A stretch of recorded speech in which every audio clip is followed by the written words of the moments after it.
A quantidade de movimento de um objeto é igual à sua massa vezes a sua velocidade. Quando não existem forças externas agindo sobre um sistema, sua quantidade total é constante. Esse princípio é conhecido como a conservação da quantidade de movimento.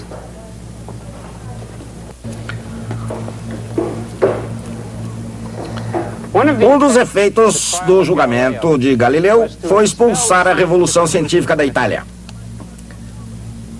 Ela acabaria encontrando abrigo na pessoa de Isaac Newton, na Inglaterra. Mas no caminho para o norte, parou um pouco na França para visitar René Descartes. Não falamos muita coisa sobre ele até agora, porque não queríamos antecipar os acontecimentos. Descartar nem pular nenhum elo da história. Descartes trabalhou com linhas retas. Isso conduziu à invenção das coordenadas cartesianas, que receberam esse nome em homenagem a Descartes, embora ele não tenha sido seu inventor. E ao princípio da inércia, que Galileu não tinha deixado muito claro. Descartes foi um grande cientista e muito otimista. Acreditava que seria capaz de compreender tudo dentro de poucos anos, desde que observasse alguns poucos princípios racionais, os quais gentilmente passaria para nós. Uma coisa que se lhe deve é a ideia do universo mecânico. Um universo que chegaria ao seu destino observando leis mecânicas precisas. Como se fosse um relógio ou um requintado brinquedo.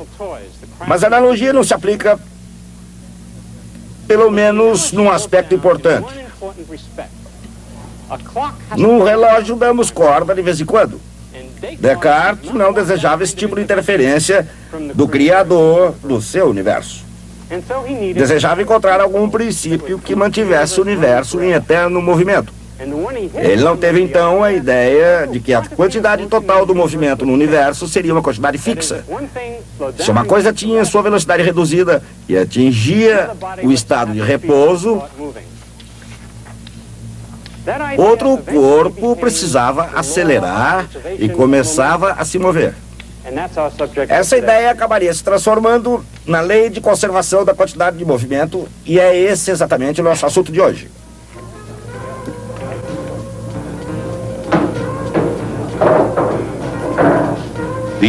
Esses homens vivem de acordo com certas leis. Às vezes, fora dos estatutos que regulam jogos na cidade de Los Angeles, mas certamente dentro das leis da mecânica clássica. Vivem da arte e da ciência do bilhar. Nem todos entram na academia de bilhar Chalk para ilustrar as leis da conservação. Nem todos sabem apreciar o fato de que, ganhando ou perdendo, a mecânica clássica governa o jogo. A maioria vai ao Chalk para dar algumas tacadas ou para usufruir da experiência de alguma outra maneira. Mas, seguramente, quando certas leis da física são aplicadas corretamente, todos apreciam seus efeitos. É claro que, embora uma bola de bilhar obedeça perfeitamente a essas leis, os princípios que as produziram não surgiram na academia de bilhar Chalk. Alguns desses princípios, como o próprio bilhar, originaram-se na França. Como um jovem na França católica do início do século XVII, René Descartes aprendeu a amar os desafios da matemática como uma obra de Deus. Amava a força de um argumento bem fundamentado e a sensação maravilhosa da compreensão absoluta de um conceito. Mas Descartes viveu numa época em que, assim como hoje, as glórias de Deus e a força da razão nem sempre existiam em perfeita harmonia.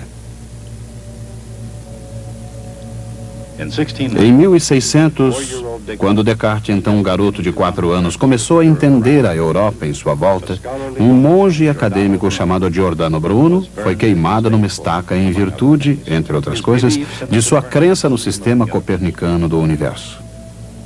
Finalmente, Descartes, como Galileu, acreditava nas ideias de Copérnico, mas ao contrário de Galileu, que foi julgado em Roma por falar de suas convicções para todo mundo, adiou a publicação de pontos de vista semelhantes quando eles contradiziam a Santa Madre Igreja. Para alguns estudiosos, Descartes é considerado um hipócrita covarde. Outros lembram dele como um católico sincero e devotado. Quanto a Descartes, ele provavelmente estava apenas lembrando do que acontecera a Giordano Bruno. De qualquer maneira, foi Descartes o primeiro a enunciar este princípio. A quantidade total de movimento no universo é constante. Se um corpo não sofrer qualquer interferência, ele se movimentará com velocidade constante e em linha reta. Essa é a lei da inércia. Uma ideia de Galileu, aperfeiçoada por Descartes. Mas quando um corpo encontra outro, ele faz mais do que apenas entrar em repouso. Ele transfere seu movimento para os outros corpos. A quantidade total de movimento é conservada. Embora Descartes tenha sido o primeiro, a essência de sua quantidade de movimento foi melhor expressa por Isaac Newton. É claro que, por mais competitivo que possa ter sido, dificilmente Newton desafiou algum colega para uma partida de sinuca. Seus desafios limitavam-se exclusivamente ao intelecto. E nenhuma de suas expressões foi mais poderosa e tocante do que sua ideia de quantidade de movimento. Em sua obra clássica, Principia, ele escreveu: a variação da quantidade de movimento é proporcional à força aplicada. Ela ocorre na direção da linha reta na qual a força é aplicada. Newton usou o termo movimento para indicar quantidade de movimento, que é calculado por velocidade de um corpo multiplicada por sua massa.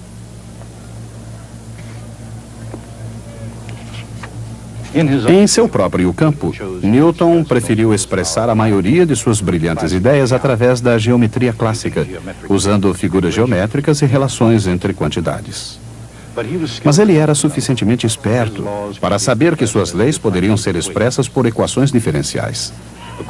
De acordo com a segunda lei de Newton, a força aplicada é igual à velocidade de mudança da quantidade de movimento.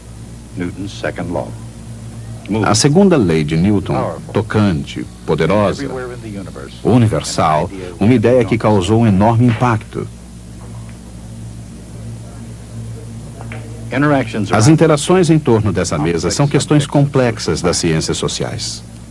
Mas as interações sobre essa mesa, no entanto, são de natureza puramente física e relativamente fáceis de explicar. Mais uma vez, segundo Newton, uma partícula com dada massa possui uma quantidade de movimento igual a m vezes v. E a variação da quantidade de movimento pode ser expressa por uma equação diferencial. A força é a velocidade da mudança da quantidade de movimento. É claro que quando não há forças em ação, a derivada é igual a zero. Assim, o vetor P é constante, o que significa que o movimento é uniforme. Um corpo não sujeito a forças continua se movimentando com a mesma velocidade em linha reta. Esta é a lei da inércia, a primeira lei de Newton. Mas as bolas de bilhar colidem umas com as outras. Cada uma aplica uma certa força instantânea à outra, provocando uma alteração da sua quantidade de movimento. Aqui entra em ação a terceira lei de Newton.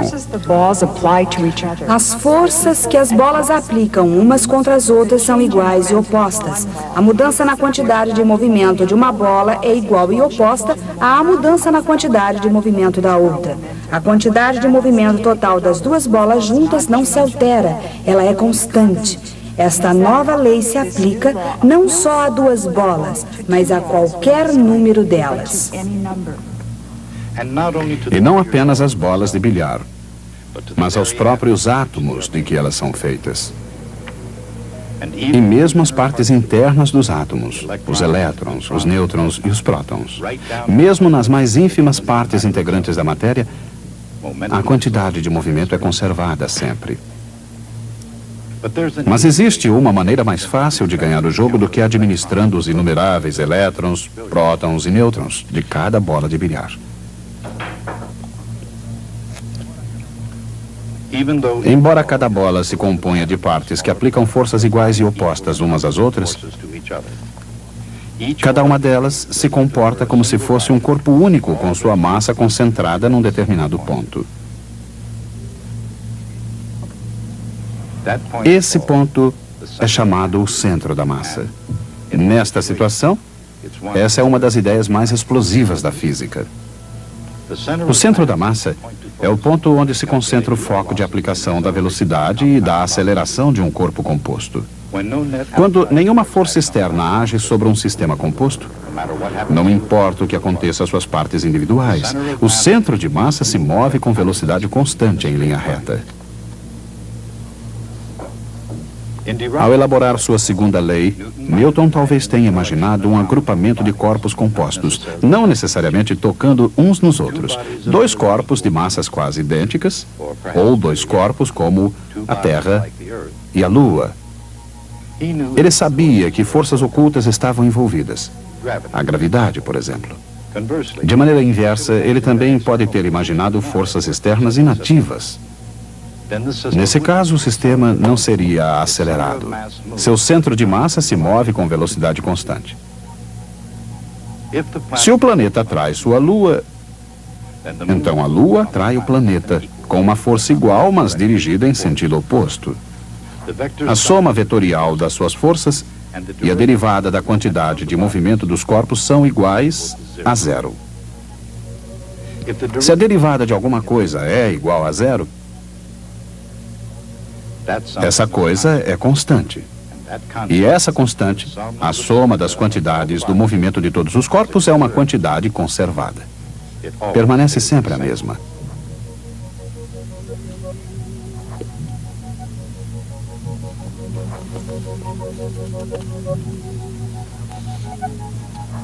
Essa lei se aplica a 2, 3 ou mais corpos em todo o universo, no passado, no presente e no futuro.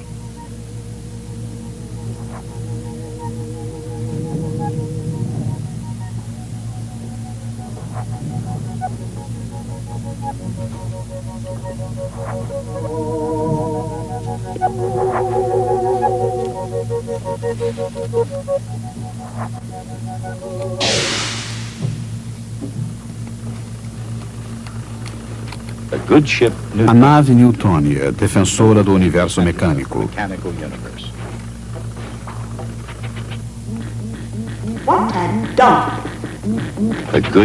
A nave newtônia talvez não seja um sistema de defesa da guerra nas estrelas. Mas no que se refere a manter as leis físicas do universo, quem disse que ela seria capaz de executar a tarefa? Usando força quando necessário? E, infelizmente, isso acontece sempre. A newtônia dispara uma granada espacial em defesa das leis do universo mecânico, inclusive a lei de conservação da quantidade de movimento. A newtônia recua.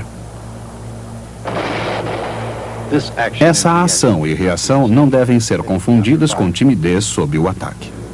Ao atirar, quando a granada espacial sai do lançador, a newtônia recua porque a quantidade de movimento total de qualquer sistema permanece constante. Vamos ver isso.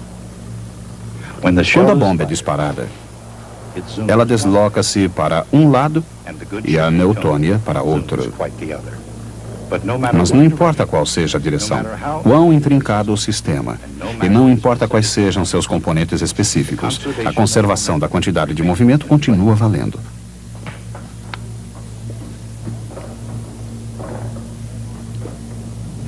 E em nosso caso, também a conservação de energia. Isso porque, embora assuma muitas formas, a energia, como a quantidade de movimento, se conserva sempre. Quer seja na forma de energia potencial, U, no resultado do trabalho, W, realizado, ou transformada em energia cinética, K.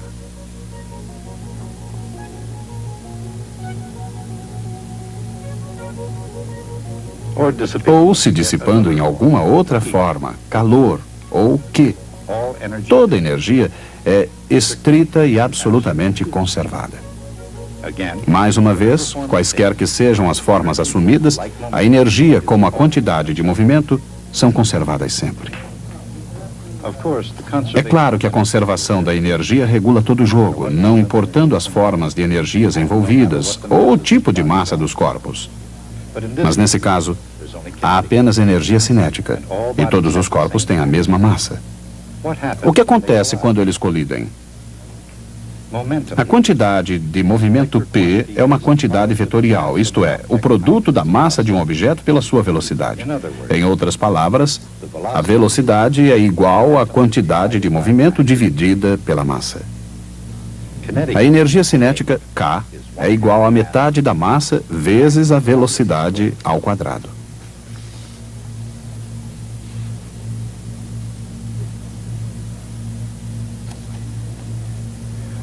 A energia cinética é, portanto, P ao quadrado sobre 2m. Tudo isso revela um dos grandes segredos não apenas da natureza, mas de como vencer no bilhar. Quando uma bola com um movimento P0 bate em outra em repouso, só existem dois resultados possíveis. Após a interação, as bolas têm quantidades de movimento P1 e P2. De acordo com a lei de conservação da quantidade de movimento P0, a quantidade de movimento inicial é igual à quantidade de movimento final, P1 mais P2. Essa é uma equação vetorial.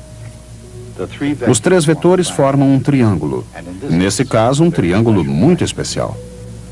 Na colisão entre bolas de bilhar, a única forma de energia envolvida é a energia cinética, desprezando-se o calor gerado pela colisão. Não apenas a quantidade de movimento é conservada, mas também a energia cinética. Como as massas são as mesmas, P0 ao quadrado igual P1 ao quadrado mais P2 ao quadrado.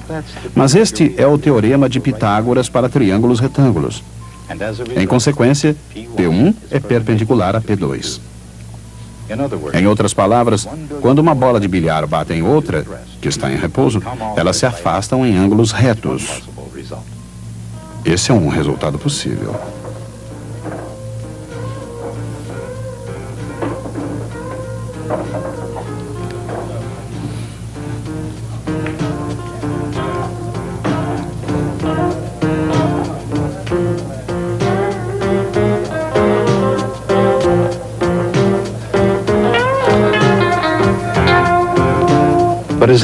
Mas seria o único?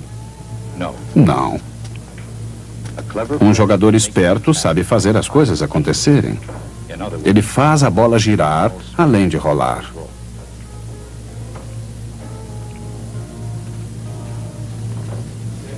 Mas mesmo sem isso, existe uma outra possibilidade, que funciona desde que não se queira que as bolas se afastem em ângulos retos.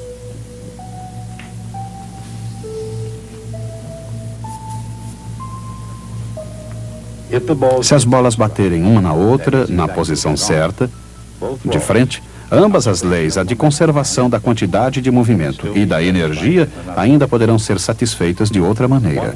Uma bola pode parar completamente, transmitindo o seu movimento à outra. Essa é a segunda possibilidade.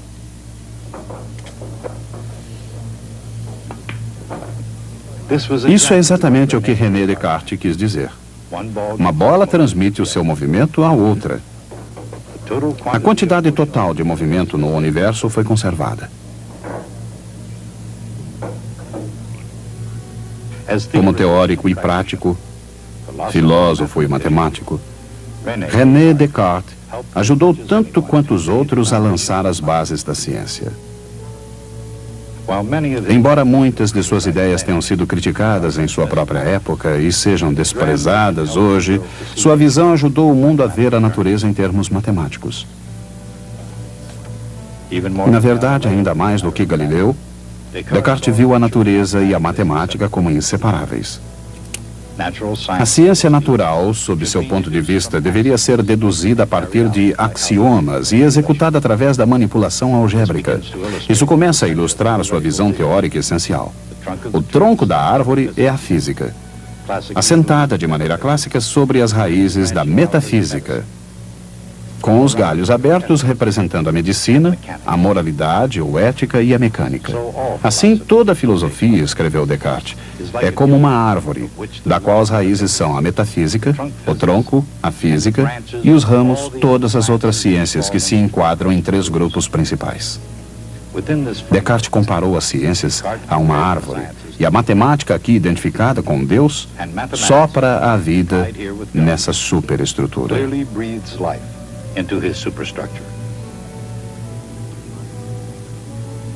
Mais do que qualquer pessoa desde Aristóteles, Descartes buscou uma explicação para todos os fenômenos universais. Ele tentou encontrar uma matemática universal. Nessa busca de um ideal, ele acabou encontrando algo mais prático: a geometria analítica.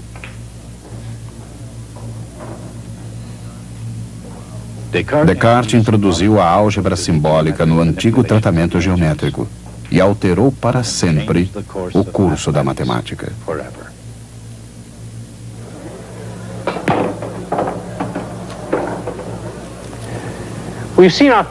Vimos o nosso primeiro exemplo de um processo extremamente importante na física. 2 partículas se unem, interagem de alguma maneira e se separam novamente. Isso é conhecido como uma colisão. Colisões ocorrem no mundo real. Se você não sabia disso, é bom consultar o seu agente de seguros. Mas a questão é, por que seriam essas colisões tão importantes para os físicos? A resposta é, colisões são a única maneira que dispomos para conhecer o mundo subatômico. Se quisermos conhecer o núcleo do átomo, devemos colidir 2 átomos e ver o que acontece. É isso que esses cientistas estão fazendo no laboratório de radiação Kehl de Caltech. Num acelerador de partículas, eles podem provocar colisões entre partículas subatômicas. Um processo que investiga os segredos mais profundos da natureza da matéria, mas que, como todos os processos da natureza, conserva a quantidade de movimento e a energia. O acelerador de Caltech, como muitos outros espalhados pelo mundo, faz colisões de núcleos a altas velocidades para provocar a sua interação. Em primeiro lugar, íons negativos são produzidos e injetados no acelerador. Lá, forças elétricas poderosas, que atingem milhões de volts, os aceleram em direção ao seu alvo.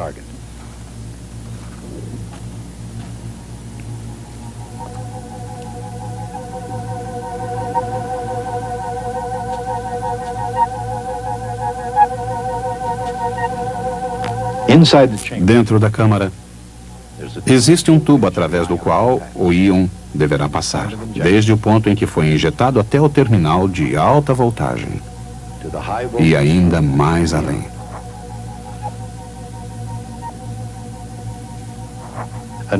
Um íon negativo, um íon de carbono, no caso dessa experiência, inicia sua jornada através do tubo.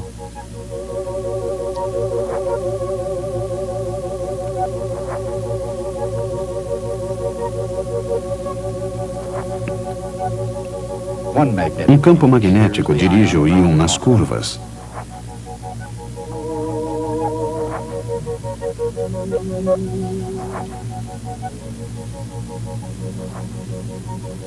Enquanto o outro o mantém no centro do tubo.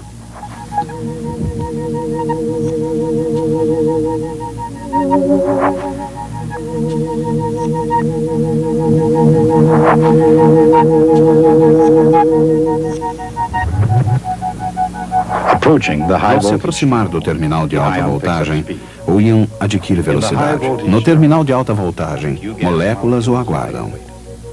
O íon atinge inevitavelmente uma molécula e a colisão arranca alguns de seus elétrons, o que lhe confere carga positiva. Agora que o íon tem a carga oposta, a mesma alta voltagem faz com que acelere ainda mais rapidamente.